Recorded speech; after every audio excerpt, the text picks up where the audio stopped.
Okay, class, this time, let's solve x cubed minus 4x squared plus x plus 6 divided by the x minus 2.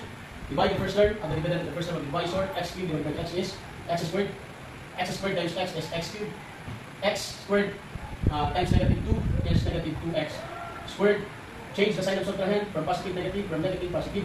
So this now is negative 2x squared. Bring down x.